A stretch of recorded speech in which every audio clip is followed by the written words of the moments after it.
Hello, this is a training video from Pacesetter on how to do general navigation in Xactanalysis. There are other videos uploaded on how to set up a shortcut to get into Xactanalysis, log in quickly, and how to pull up a claim in Xactanalysis. If you haven't seen those videos, I would highly recommend that you go do so. They will be very helpful to you. So in this case, we've logged into Xactanalysis to the dashboard.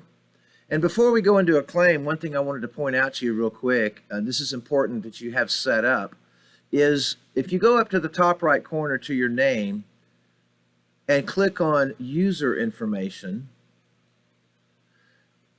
this is an area where you can add an avatar, a photo. This is where you can put your address, email, contact information. Very important that this is set up properly in Xactanalysis. This also gives you all of your ExactNet addresses that you currently have, in case you needed to go get that. You didn't know that by memory. One thing to keep in mind is if you see an ExactNet address with an @ sign in it, that is for X1. The older versions of Xactimate, 28, 27, 27.5, would not have an @ sign. It would just have periods. So I just wanted to point that out to you briefly. If you haven't done so, log into Xactanalysis. Again, go up to the top right corner to your name, select on user information, and then make sure that you put your correct contact information in here. Okay, so let's go back to the dashboard. To do that, you can always select the Xactanalysis logo at the top left corner. It's the quickest way to get back to the dashboard. Now we want to get into a claim. So this is a test claim I've set up. This is one way to get into a claim. I'm just going to click this and bring us into this claim for training purposes. So first, let's look at the detail summary pane. This will have the insured's name, claim number, the data set. It'll have you or whoever's assigned to the claim, the operating company. There may be a CAT code listed in here. If it is a CAT and there's a CAT code assigned to the claim, you'll see that listed here. Generally, those are the main areas you want to look here. Some of the other areas are for management purposes, but this will give you some information that you kind of need to know sometimes if you need to go look. Below this is a series of word-linked tabs. These are links and tabs that you can open. The Details tab is an important tab. It gives you information, but it also has a couple of areas that's covered in another training video.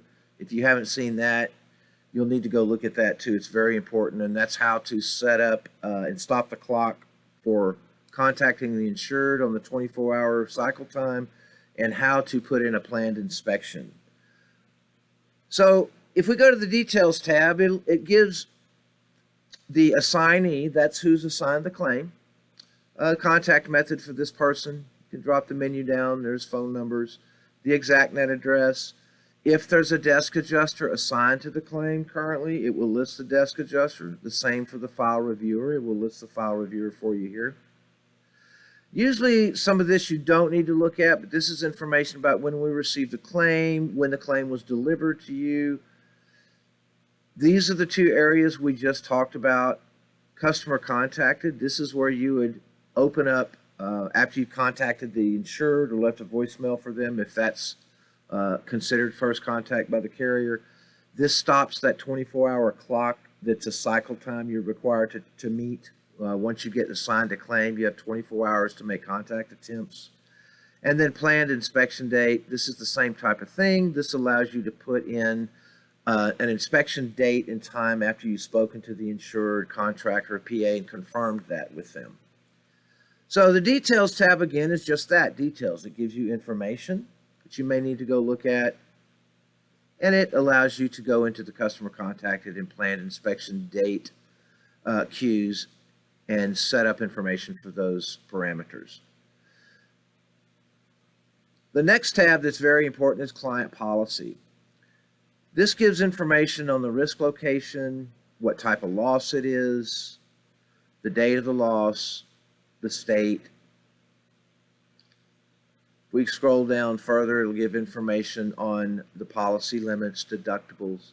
This is a test claim, so it doesn't have all the information. Often the DA will come in and put a lot more information on policy in here. It will list all of the endorsements, coverage limits, contact information for the insured.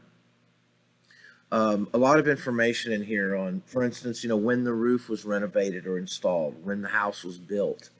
There's all kinds of very valuable information in the client policy tab. So please refer to that on a regular basis if you need to get information on processing the claim. Map, you don't really need to use too much. Action items, I wouldn't worry too much about as a field adjuster. Notes, there's another training video that we have uploaded on how to use notes and the importance of notes. I would go, again, review that. We're not going to go look at that now, but if you click on notes, this is where you can communicate and correspond to people, and other people can do the same. That may be, again, file reviewers, management, the carrier. Documents is where all of your documents are going to be uploaded once you upload the claim. There's another training video on how to do that and how to look at these documents once they're up to verify everything got uploaded properly. There's another training video on how to upload documents manually, which is what this document is. This is part of that training video. Other people can upload documents here too, not just the field adjuster. File reviewers, managers, the carrier. For instance, maybe you sent a sample to ITEL, and then the report comes back through AFIX or the carrier, whoever that may be, and either the carrier or the DA gets that report and uploads it themselves manually here into documents for you to see, and everybody can see it here. So documents, again, is a very important area in Xactanalysis, so you definitely want to make yourself familiar with that.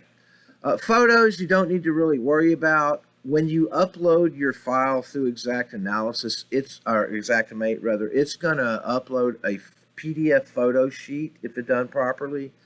At the same time, in the background, Xactanalysis takes all the individual photos and puts it here, and it will list all the different photos individually that you can open up. So you don't really need to worry about that, although sometimes you may want to go check to make sure the photos are uploading, but usually this is mostly used by reviewers and management. You just want to make sure that if you upload the claim that your photo sheet is uploaded properly in the Documents tab. Videos, again, you can upload videos. Rarely is that done. This could be drone videos or something that you may want to specially show somebody and have documented for the carrier or management. It's not very common you're doing this, but you can upload videos here.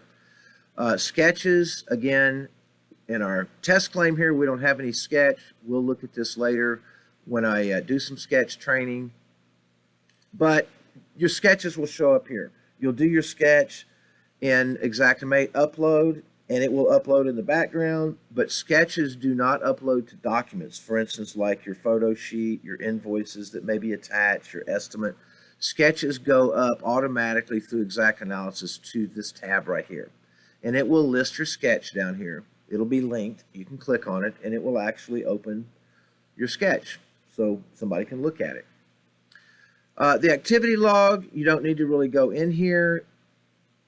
It is an activity log showing all the different activities that people may have done. It could be different people putting logs in here. It could be XactNet putting information in here. But these are all the logs. You typically don't need to go into these areas. The main areas you want to be familiar with as a field adjuster is details, client policy, notes, documents, and there is one other tab that will show up here, and we'll talk about that in another training video, and that would be previous loss, and that would be dealing with prior claims. We're not going to deal with that here. There is no prior loss here since this is just a dummy training claim, but if there are prior losses on a claim that you have, there will be another tab that will show up here called previous loss. If you click on that, it'll list the previous losses or the prior claims.